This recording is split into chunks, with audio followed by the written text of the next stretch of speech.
Seja bem-vindo, seja bem-vinda ao Inteiro Teor. Aqui você vai ficar por dentro das decisões da Justiça Federal na Primeira Região.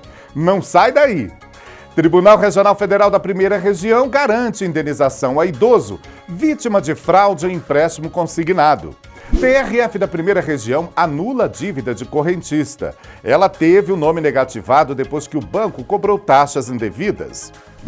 Decisão do TRF1 garante a estudante o direito de iniciar curso de nutrição, mesmo sem apresentar certificado de conclusão do ensino médio. Saiba mais agora no Inteiro Teor.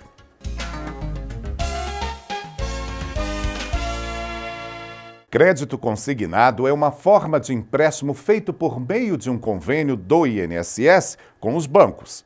Para contratar esse crédito, que não pode comprometer mais de 35% da sua renda, o aposentado ou pensionista deve ir ao banco ou financeira para apresentar documentos e assinar o contrato. Pela regra, o consignado não pode ser concedido por telefone. Mas nem sempre essas normas são respeitadas. Por isso, casos de fraudes nesse tipo de operação chegam com frequência à Justiça. Na história que Daniela Garcia nos conta agora, saiba por que o TRF da Primeira Região garantiu a um idoso uma indenização a ser paga pelo INSS e por um banco.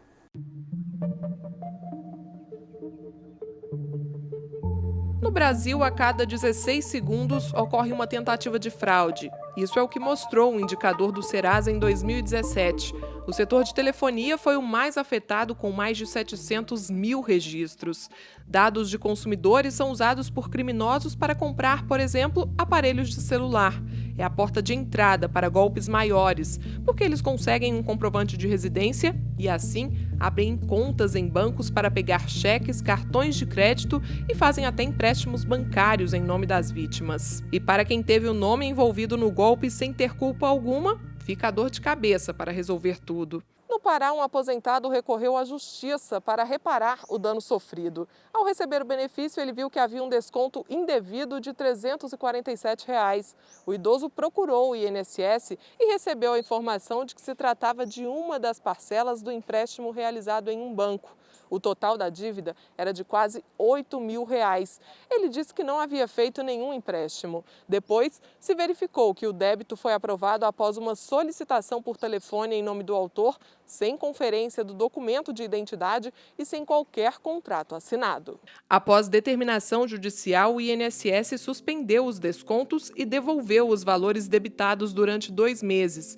A Justiça Federal do Pará condenou a autarquia e o banco a indenizarem o idoso por danos materiais, além de R$ 5 mil por danos morais com correção monetária e juros. O caso chegou ao Tribunal Regional Federal da Primeira Região após recurso do INSS e do banco. A instituição financeira buscava a reforma da sentença, alegando que o valor referente aos danos morais não é razoável e que meros constrangimentos não se enquadram como danos morais indenizáveis.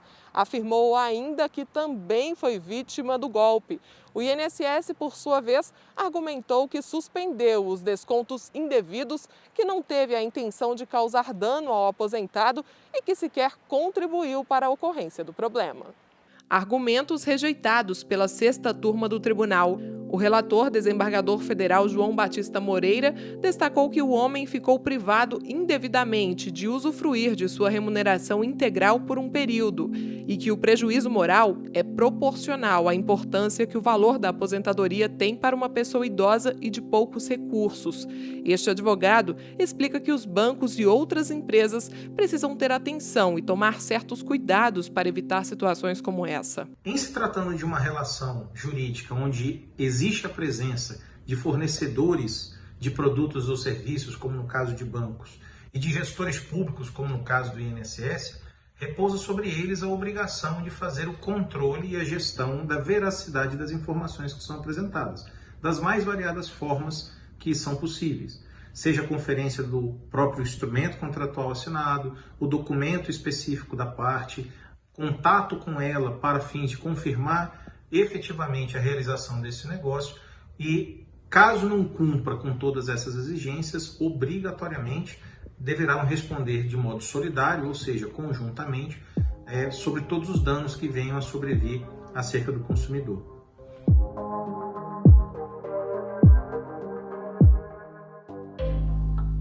Para tentar evitar fraudes, o segurado pode bloquear o benefício para a contratação de empréstimos consignados. E se você for vítima de golpe ou detectar irregularidades nos descontos em folha, cadastre sua manifestação na ouvidoria do INSS por meio da central de teleatendimento, ou 135, ou pelo portal inss.gov.br. E veja a seguir, TRF da Primeira Região anula dívida de correntista que teve nome negativado por causa de cobranças indevidas. Decisão garante a estudante o direito de iniciar curso superior, mesmo sem apresentar certificado de conclusão do ensino médio. É já, hein? Aqui no Inteiro Teor.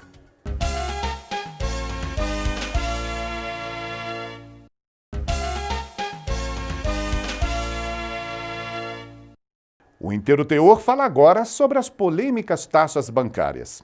Se por algum motivo o consumidor deixa de pagar, a dívida pode acumular e ficar imensa. E foi o que aconteceu com uma mulher de Brasília. E o pior, o nome dela foi negativado por causa de cobranças indevidas de taxas bancárias. E ela só conseguiu anular a dívida e limpar o nome depois que levou o caso à justiça. Para o Tribunal Regional Federal da Primeira Região, o banco falhou ao renovar o cheque especial da cliente sem autorização. Saiba mais detalhes na nossa próxima reportagem. Transferências online, pagamentos pelo telefone celular, por aproximação. O futuro das compras é agora. Mesmo assim, o dinheiro de plástico ainda não saiu de moda, seja na função débito ou crédito. Para usar um desses cartões e deixar o dinheiro num lugar seguro, você precisa ter conta em banco. E isso não é de graça. São cobradas as famosas taxas bancárias, que não agradam o consumidor. Tudo isso cobra um valor. Não sai de graça não, a gente bota dinheiro lá, não sai de graça não. Você tirar um extrato de uma coisa da sua conta, da conta corrente, da poupança, você pagar taxa em cima disso, né? Acho assim, abusivo. Dinheiro compra dinheiro, né? E você custeia isso. Então não é certo taxar esse investidor. Taxas que complicaram a vida de Juliana. Em 2002, a advogada comprou um notebook financiado por um banco e teve que abrir uma conta poupança para fazer o pagamento das parcelas. Mas mesmo depois de ter quitado o financiamento e encerrado a conta, ela continuou sendo cobrada e teve o nome negativado nos órgãos de proteção ao crédito. Fui lá no caixa da agência, fiz um novo encerramento da conta, paguei uma taxa simbólica, mas paguei uma taxa e peguei o comprovante dessa segunda vez. Isso aconteceu por mais 2 vezes, então foram 4 encerramentos que eu fiz da conta e 3 pagamentos de taxa para encerrar. Achando que tinha tudo finalizado, eu fui surpreendida com uma inscrição nos órgãos de proteção ao crédito. Juliana descobriu que as cobranças eram referentes às taxas de manutenção de uma conta corrente que ela nunca abriu e muito menos utilizou. Eu descobri num dos diálogos que a dívida se tratava de uma conta corrente que foi aberta, atrelada à conta poupança. Só que na época do financiamento eu só autorizei a abertura da conta poupança. Não houve nenhuma intenção de abrir conta corrente, o financiamento não tinha nenhuma ligação com conta corrente. Transtorno que outra mulher também passou ao abrir uma conta na Caixa Econômica para obter um financiamento imobiliário. Além de não conseguir o dinheiro para comprar o imóvel, ela teve o nome negativado. Isso porque o banco passou a cobrar taxas de serviços que ela nunca utilizou. Inconformada, a cliente buscou a justiça para anular as cobranças e limpar o nome. Em primeira instância, o juiz negou o pedido. Ele entendeu que, ao abrir a conta, a mulher estava ciente dos encargos bancários que seriam cobrados, mesmo sem movimentação bancária. O caso foi parar no Tribunal Regional Federal da Primeira Região. Ao analisar o processo, a 6ª turma do TRF entendeu que a instituição financeira falhou ao renovar o cheque especial sem a autorização da cliente, o que gerou débitos. Além disso, o banco não conseguiu comprovar que deu as informações devidas referentes às taxas de serviços. Por isso, determinou a devolução dos valores pagos e que o nome da cliente fosse limpo, como explica este advogado, especialista em direito do consumidor. Serviços sem solicitação prévia, que não são do conhecimento do consumidor e não são efetivamente gozados pelo consumidor, eles deveriam ser objeto de uma comunicação do banco dizendo, olha, isso está sendo cobrado e você não está pagando. O banco não informa, só cobra, depois ele entra com uma ação te executando e você tem que ou se defender pedindo a nulidade dessas cobranças ou se antecipar pedindo a revisão dessas tarifas bancárias. Para quem se sente prejudicado com essas cobranças, o advogado orienta. A primeira coisa que o consumidor tem que verificar é o contrato dele. Em segundo lugar, pedir para um contador ou um advogado especializado em cálculos fazer o devido cotejo, a demonstração de que não houve movimentação, não foi solicitado e ele está sendo cobrado. Procure a justiça pedindo a repetição desse valor, que esse valor te seja reembolsado.